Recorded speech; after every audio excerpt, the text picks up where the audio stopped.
Well, welcome and good day, everyone. We, of course, are glad you guys could join us again for another Talk It Over.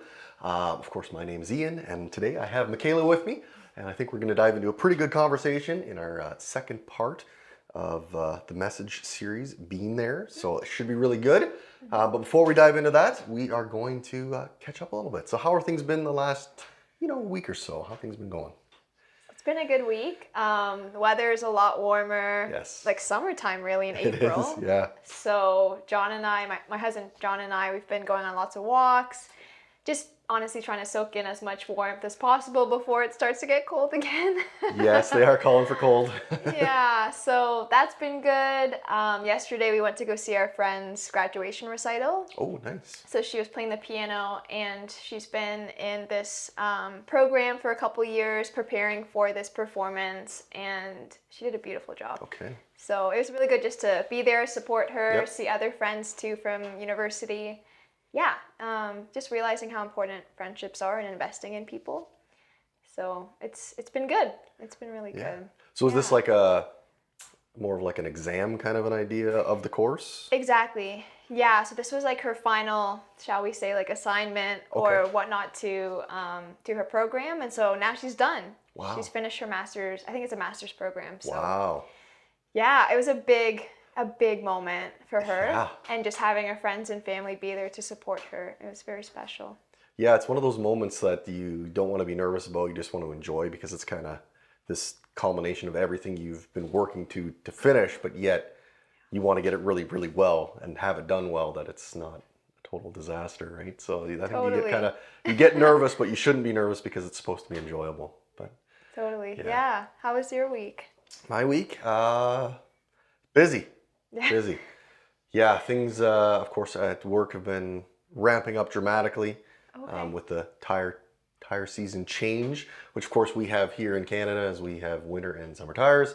And so that part of the season has really ramped up, and we're booking a couple weeks out at the moment. And so our scheduling is very full, so it's making it difficult to get, other stuff in as we're trying to fit things in through it. And it's kind of funny because we're talking about waiting, and people need to be patient. That it is a busy time of the year, and we're trying to do as much as we can to get things done, but we only have so many hours in a day, and there's only so much we can do. So we're working through it. So it is busy. It is tiring.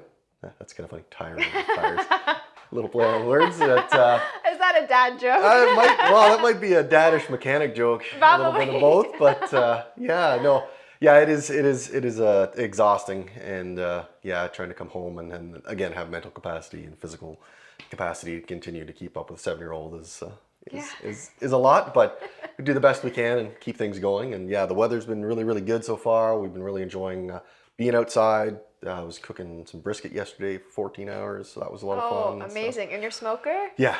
So it should be really tasty. It smelled really good last night at about 10 o'clock when I took it off. So it was it smelled really good. I didn't eat any of it, but it certainly looked really good. So that's been enjoyable. Been able to get out and do some outside cooking and all that kind of stuff. So looking forward to that. But it is sad that it sounds like the weather is going to shift back a little cooler again now. So for the next little bit, but it's only April. I know. We're not even into May yet, right? So that's true. April is always those interesting months when we either get really nice weather or we get ice storms. My wife was reminded me back in 2018 we were in the worst ice storm we've had in years, and it shut power down and just ice and everywhere, and we're in shorts and a t-shirt now. It's just it's crazy. It's crazy. Crazy weather we live in, but all part of the climate that we are in up here in the north. So but so we're continuing in our series, Being There. Again, great series. Again, this is the second message in the series.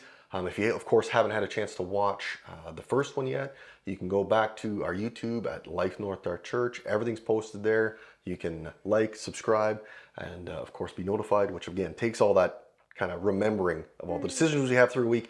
You don't have to remember to go find it. It'll just be bing up there for you as something new's been posted, and you can go ahead and watch anytime you like.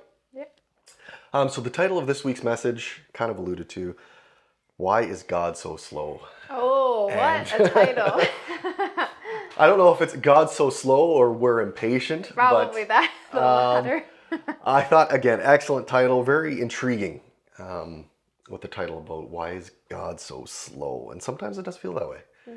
That we can get into that idea that God's just not working as fast as I guess we would want him to work, or working on our timetable.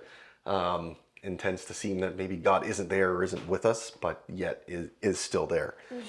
Yeah.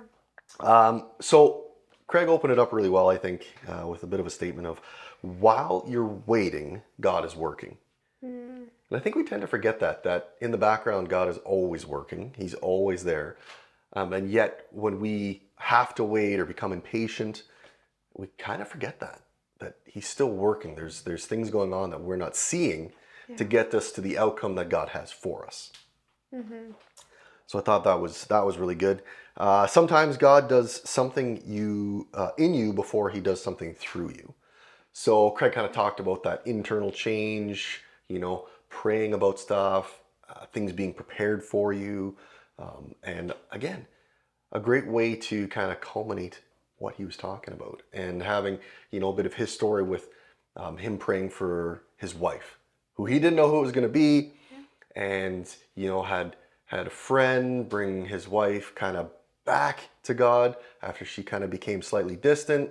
And then that friend kind of connected Craig and Amy together. And it's just, a very interesting way how that kind of all worked out. But it all started with kind of, God's, working in you before he can work through you. And again, we don't want to waste that waiting time. That's a good time for us to be, reflecting, praying more, being more intentional about what we're doing in that time of waiting.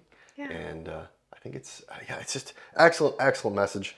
And again, that reminder of, just because God feels silent doesn't mean he's absent. And again, kind of ties into that, God's working while we're waiting. Just because maybe we don't hear him doesn't mean he's, gone. He's disappeared. As again, Craig showed us, we had that 400 years of God just kind of went silent before Jesus came, right? It's pretty crazy. It would be, because you've had, prophets and people speaking, and God speaking to people, and all of a sudden just silent, just total silence. And it became in that waiting period of, you're waiting for the Messiah, and it wasn't, that time yet. It wasn't time for Jesus to come. And but waiting like 400 years, hoping he's coming soon, man, that'd be difficult. It's a long time. That'd be really difficult, especially for something so significant, right? We can, we get upset when we're waiting for an Amazon package that took an extra day. Like, these guys are waiting 400 years. It's kind of puts that slightly into perspective of what it means to really wait and just be waiting. So our scripture today comes from John 2, verses 3 and 4. The wine supply had ran out during the festival, so Jesus' mother told him, "They have no more wine." And Jesus responded, "Dear woman, that's not our problem." Which, that's kind of funny. Not our problem. Jesus replied, "My time has not come yet." And again, a very interesting perspective that, his mom is asking him, "Hey, we're out of wine. Can you do something here? Can you, make something happen," right? And we, of course, know this was, again, the story about Jesus turning water into wine. And I just find that a very interesting, it's not my problem. It's kind of funny. Which I guess, when you think about it, it really wasn't Jesus's problem. There wasn't enough wine. And yet he comes to it as, it's just not my time yet. I'm not ready. It's not my time to start doing public miracles, things like that. It's not my time yet. So I just thought that was very interesting. That idea of, it's not time yet. Yeah. Okay, so we're going to dive into these questions, which of course you guys can find on Life Church's website. It's all there under the Talk It Over or your life groups. Everything is, of course, there, and you can access it and go through these questions just like we do each and every week. So our first question this week is, how easy or difficult is it for you to wait? Ooh, that is a tough question. I would say it depends on what I'm waiting for. thinking about what you were saying with like Amazon packages, like I get excited about small things like that, Yes. Yes. and receiving a package, but it's easier for me to wait for those things than for some of like the bigger things. If it's like healing from a health challenge or God like providing a job opportunity, maybe a breakthrough in a relationship, like those kind of things are a bit harder, where it's like, I don't know, I feel like those test my ability to trust in God and what He's doing, and also just surrender my expectations of like timing of how things are supposed to happen. So it can be hard when you're just like, and you have like these good desires, that may be like, a part of God's plan or whatnot, but it's not up to like you to decide what the timing is of all that to unfold. It's tricky. And when I'm a person that likes to have control. Okay. So if I don't have control over when and how things are done, it's tricky. And so that's honestly been my focus of this year with my word being faith, is just like having faith and trust in God of His timing, how He does things, because it's not about me being in control, but it's about surrendering it all to Him. So I hear you on that. It can be difficult because we may not have ill intentions on things happening sooner. But again, we forget that whole it's not time yet. It's not the right time for that. What does that look like for you? Well, I come from a different time, so it's a little different for me. I remember when you would have to, Amazon didn't exist. And I know for some people that's going to be hard to believe, but it didn't exist. And so if you would look in a catalog, you'd have to go into the store, you'd have to order it. It would be weeks before it would come. And that was just part of just the way the system worked. And so for me, when it was younger, I'd get a bit antsy, when that 2 weeks was up and you didn't get a phone call of, oh, it's arrived. But it helped you to be patient because you would, have to wait, or it would get so long you would totally forget about it, and then it would show up and be like, hey, surprise. So for me growing up, it was a little different because we had to wait. There wasn't anything next day or 2-day delivery. It just didn't exist. And then, with Amazon and a bunch of the other ones that do, overnight shipping and this and that, it's like, this is great. It's this. Woo! Have it tomorrow. This is amazing. But it feeds into that. The culture feeds into that though. Of we shouldn't have to wait. We should just get what we want when we want it. And I think it makes it harder for us as believers to again wait for God's timing, because we've gotten this mindset of now, right now. And have to have it now because everything's supposed to be so quick. Right. So, I find myself, things being challenging sometimes when things are supposed to arrive and they don't arrive and that. But in other ways, with God working through me, again, for healing, for prayers, for things like that, I've learned more of this. You have to wait for God's period when it's His time. And allowing you, for me, to be patient and have to be patient, but then also have to be okay with being patient. Because sometimes you may not be okay with being patient. And you may not have, it's completely out of my control. And for me, not being in control of situations, things like that is very whatever. I'm kind of go with the flow. Okay. But my personal space, that I'm beyond like control freak. Like my space is, I need to control that very closely. Okay. Otherwise, dramatic anxiety. It just drives it through the roof. So would that be like the kitchen, for example? Kitchen, generally my house, my living space, things like that. I'm very control freaky. It's weird because then I get outside of that and I'm outside and it's just kind of go with the flow, do whatever. But it's weird, but it's just odd. It's one of those things that is just very controlly. So when we have people come over that I don't know we're coming over, and then everything just goes everywhere, it just drives me nuts. It's one of those things that drives me nuts. So I've had to work on, of course, coping with that. But in those situations, it's hard to wait because I just want things to go back to the way they were. I want it fixed, done, back to the way it was. But for most things, I've become accustomed to growing patience, being okay with that. and then having to pass that along to a 7-year-old. Oh, yeah. You need to wait. Like, it's like, you need to wait. I'm like, there's no way I was like this. And I'm like, yeah, I probably was like this when I was 7. I probably was exactly like this. Let's do this now. Let's go now. No, it's interesting seeing the flip of the energy of a young one wanting just to go, do, now, to no, there's times to have those rests, those breaks, those things that you do need, and be patient in those moments. So yeah, that's good. Honestly, I mean, I'm not a parent, but just thinking about like how much all these, I'm thinking about the fruits of the Spirit, right? Patience being one of them, and how that's challenged and in a way tested, when you're raising a child. It is. It is. It's tested. It's challenged because they don't have that mindset yet. Yeah. Right. And they're very just go.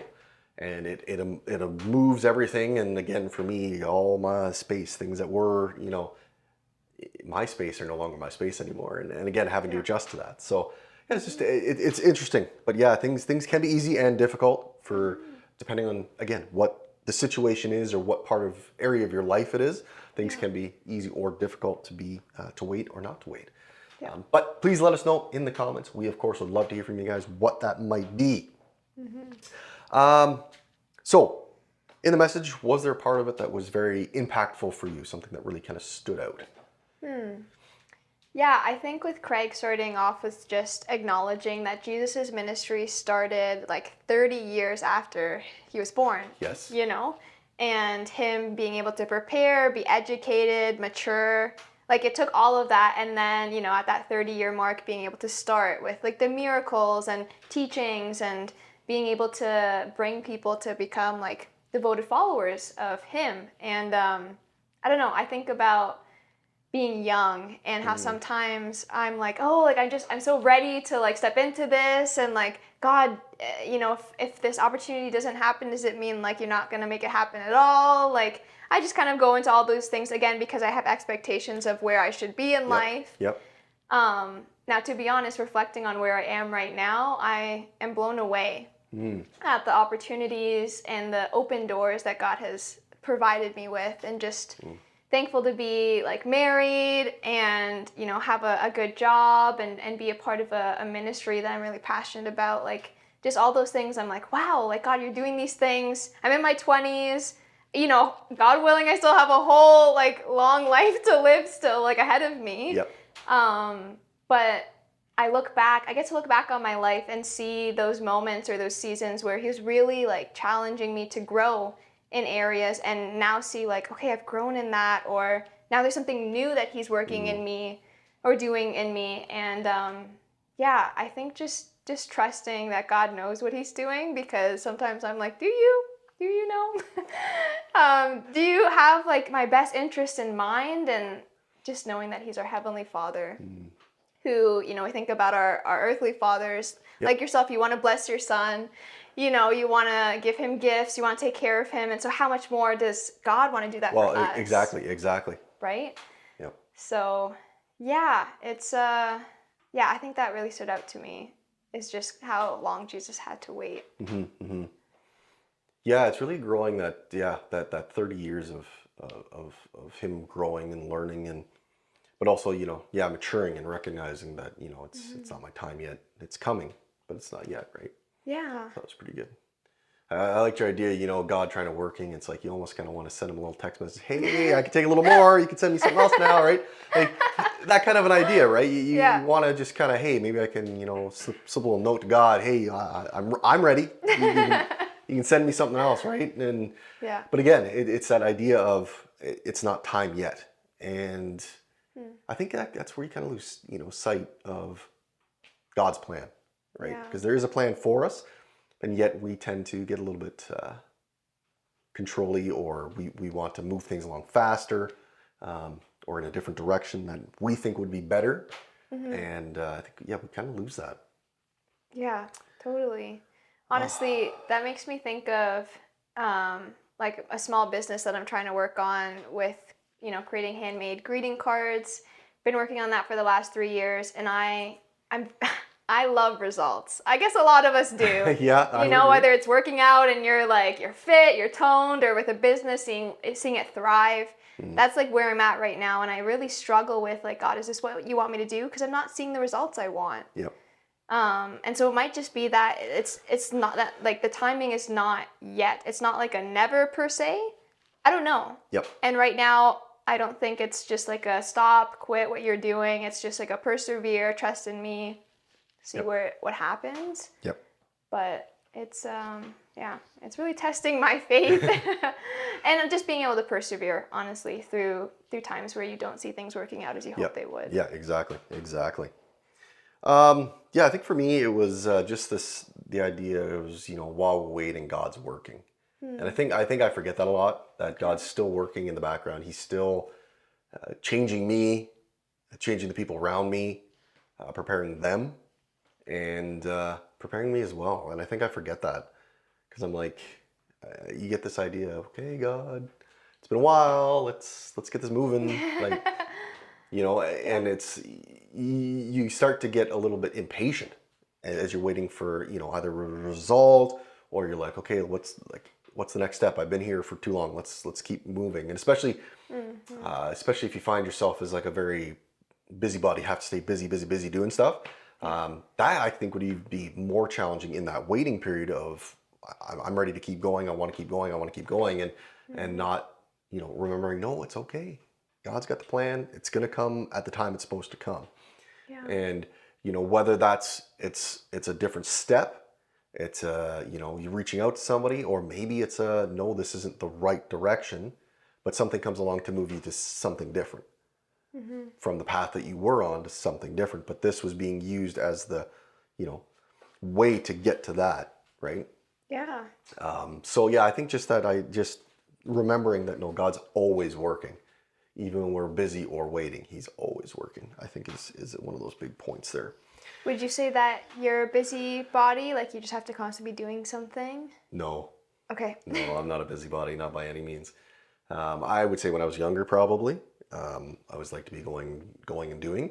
Now, not so much. I'm more okay just to sit back and just be quiet for a little bit, and I don't need to be doing something all the time, which unfortunately is the opposite of my wife. So vacation times can be slightly difficult because she wants to go, and I'm like, I just want to sit in my chair at the campsite. And she's like, let's go hiking, let's go doing this. I'm like, can we just sit for like 10 minutes and just chill? Yeah. So it's an interesting arrangement. She's slowed down a little bit. I've picked back up a little bit, so we're trying to make a good medium there for both of us. That's good though. So you can both encourage and challenge each other, with being on the opposite end of the spectrum. Yeah, it's those things. It's like, I don't want to miss anything, and I'm like, I just want to enjoy the downtime, right, from the hustle and bustle. Which is important. Why do I want to keep hustle and bustle when I'm supposed to relax, right? So it's a balance. It's always a balance, and but yeah, there's God's always working in us in some way, whether we're in a waiting, while we're waiting, or if we're doing something, God's always working, and I think we just need to keep that in mind. Yeah. Okay. Okay, so we're going to split this up a little bit different here. I'm going to kind of do one question. We got Michaela going to do another one here. So I'm going to share about a time when God answered a prayer that I had been, of course, waiting on, and how did this experience impact my relationship with God. So the one for me, that I was waiting on, of course, was the healing of my son.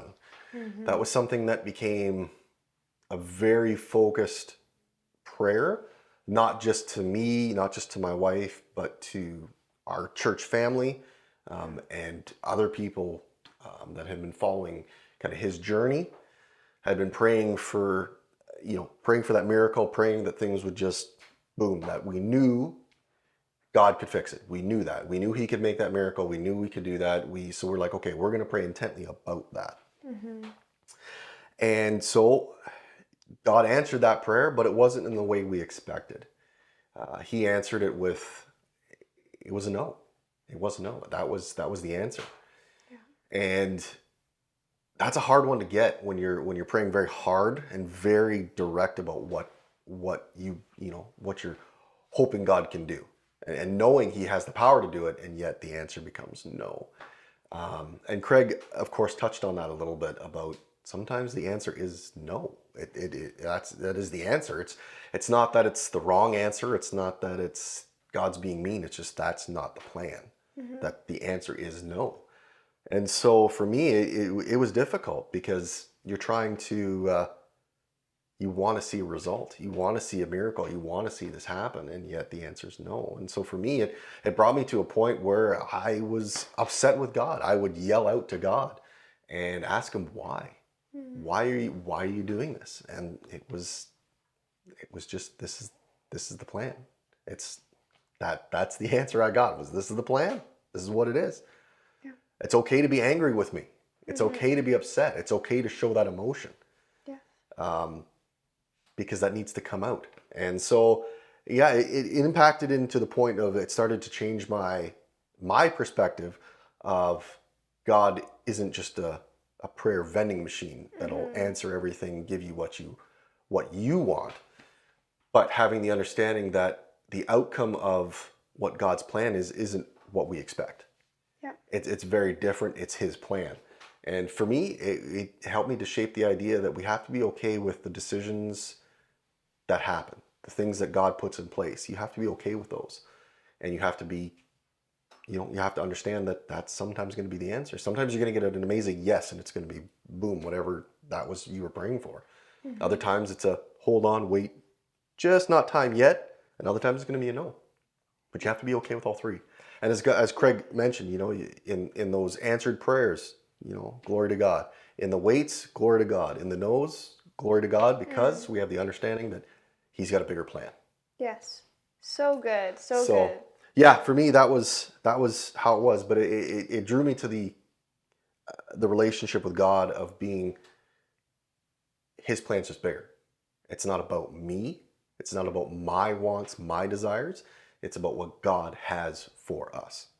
And so it just shifted that mindset for me. And for me, that was a big point because my mindset was always me. So I think that's where kind of God was working in me through that was, no, you need to change the mindset. You need to think differently about who I am and what I do. It was a different turning point for me. And you had a choice in terms of you can say, I still believe or forget this. Yeah, easily. It comes to that point of I had to make a decision. Do I continue to follow this plan and trust that God's got me on the journey and the path and my family on a path that he's laid out, or nope, I'm going to do my own thing. And that was the choice. And I chose to continue to trust and follow, and we're here now. So we're sure glad you are. So we're here now. So So for me, that was one of those times where I think we miss the idea that it can be a no, and you have to be okay with the no's, but have the understanding that God's got the plan. That's part of the plan. He still loves you. He loves your son and cares about his future. All of that. Yeah, that's so. Yeah, it's a very different experience in how to see how God works in those moments. So all right. So, and the question for you then, Michaela, is talk about something you're waiting on right now, and what are you doing to grow closer to God as you're waiting for Him to answer? Honestly, I think about what Craig was saying when he shared struggling with skin stuff lately. And so I've been kind of on a journey, honestly, both my husband and I, just figuring out some health stuff that we're dealing with, which, we're thinking we're in our 20s, this should be our prime. Why are we facing all these health challenges? But it's the reality. And so I've decided to change my diet a bit just to try and see if that will help with some of the skin stuff I'm facing. It's uncomfortable. It's just distracting. When you have these things that are going on in your body that you don't understand, but you want to, and you want to see it be healed, it be fully gone. And so right now I'm just kind of taking this journey of figuring out this health stuff. And it's hard. There's moments where I just get really frustrated and I'm God, I just cry out like you did. of like, why is this happening? Like, honestly, sometimes I go to like, what did I do wrong? To have these like skin issues or struggling with sleep, like those things. And I just crying out to God, but also being able to say like, if these things don't get healed, and that's where what I'm still working on is, will I say like, you're still good, I still believe like you have a good plan, all of that. It's really hard, and I'm in the midst of that because I just want to be healed and set free from all this stuff. And so I'm finding like worship music really good, like waking up in the morning, doing my routine, listening to worship, just getting me into like a mindset of like, I'm just constantly focused on God.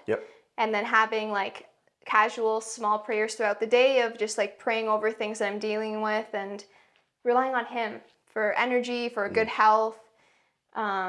It's a lot of intentionality of being able to surrender like my thoughts, my expectations, my timing of things, because I would love for things to just happen. Oh, yay, like you said, like Him being a vending machine of like, oh, I pray that this is going to be healed like right now, and it doesn't, and it's like, oh my goodness, what's happening? So, just really having faith in His plan and the reminder that God can do immeasurably more than we ask or imagine, according to the power that is at work within us. So He is doing something in us, as Craig was talking about.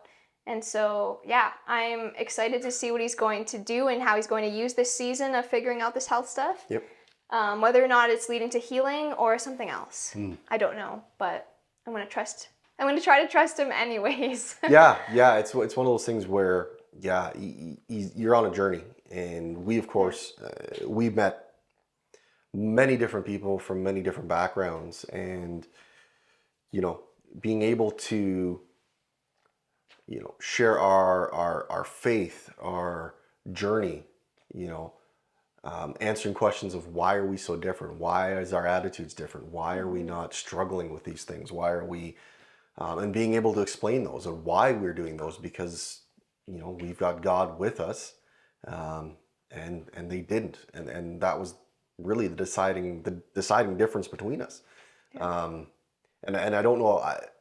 I'm sure that's part of God's plan was working through that we could share our faith, share the gospel with these other families going through very similar things that we are, that didn't know Him. And maybe we reached somebody in that journey. Maybe we didn't. I don't know. But all I know is God brought them to us. We shared what, God's been doing in us. And that's kind of where, it goes. And maybe that's a similar thing for you. Maybe God's got you on this, journey. And maybe you're going to come across some other people doing similar things that need, haven't heard the gospel yet, or haven't, don't know anything about God, and have an opportunity to talk to them and show them. And that's part of the whole journey that we don't really know, right? Is what the journey is that God's got us on, but we have to be, open to what is going on, be aware of the people around us, and being, listening to the prompts, the opportunities that God shows us to take advantage of those, because, we're on the journey, and sometimes it's hard and it's difficult to walk through those times, but coming out through them, again, it builds that perseverance and allows us to continue to meet new people, and just continue to, spread God's kingdom. So I think, I realized that I said before that I will try to trust. And I know it's like you said, it's a journey. It is. And it's up and down. It's a roller coaster, just life in general. But I realized, like, I can't imagine going through these things without God. Yes. And just realizing that it's way more than just me and like my circumstances. There's like a whole greater purpose and plan that I get to be a part of. And like, we are God's children, and we're each uniquely gifted, and he loves us so much, like more than we can imagine or just understand. And so I want to choose Him in the midst of my, fleshly desires and temptations and, expectations, like all of that. And just believe that He's good no matter what. Like you said, whether He says yes, maybe, or no, it doesn't matter. It doesn't change His character. No, it doesn't. It doesn't. It doesn't. So I want to rely on that and just be rooted in Him Yeah. and Him alone, and not my own way of how things should be. Yeah, it can be difficult, and certainly, we get this mindset when bad things are happening or difficult circumstances, or why is this happening to me? Did I do something wrong? Are you punishing me? Yeah. And we just want to remember that God isn't out to punish us. He's not there. He's a loving Father. He wants the best for us, and it's not that we're not doing something wrong or we did this. It's part of our journey. That's what God's got us on. And as a follower, that's part of the journey. It's not rainbows and butterflies all the time. It'd be nice if it was, but that's not the journey. That doesn't build the perseverance. That doesn't allow us to rely on Him, and doesn't allow us to, really focus on what He has for us. Because if it was all rainbows and butterflies, there'd be no reason. We wouldn't. There'd be no trial. There'd be nothing to build more character, to build more perseverance, to build, to work, to rely on, people around us. And it wouldn't work the same. It would be very different, because everything would be perfect. So Totally. there wouldn't be any reason for us to do anything. Yeah. Right. So it's all part of the journey, and God loves us, and He, of course, wants the best for us. And we just have to remember that it's all part of the journey He's got us on. It's part of His plan, and we have to stay focused on His plan, and just keep that in our minds, that it's all part of it. Yeah, and Jesus faced that too. Like last weekend was all about, with it being Easter, like there wouldn't be a resurrection without the crucifixion. Yes. Yep. And that's just stuck with me, just thinking about the trials that we all face in life. Yeah, it's all part of it, that sometimes things have to happen for a better outcome. Yeah. And for better things to happen, difficult things we have to deal with. So. Yeah, very good. Yeah. This was a good conversation. This is an excellent conversation, and of course we've blown through our time again. Yeah. But it is, of course, great conversation, and we, of course, love doing this each and every week for you guys. And I hope you guys have got something out of this, something that maybe stood out to you. And if it did, please let us know. We would love to hear from you in the comments, because we just want to, again, stay connected and continue to have that, building that community around us, and because we know doing life together is so much better. Yeah. And if you haven't had, a chance to be in a life group, I encourage you to start one. You two friends, you guys can dive into these questions each and every week, and just get, of course, more perspective and more out of each of the messages, and just more out of the questions, and really good, deep discussions. We, of course, want to thank Tech Team behind us for, of course, making this all together, getting it posted for you guys. You guys can be a part of this each and every week. And we, of course, want to remember, whoever finds God finds life.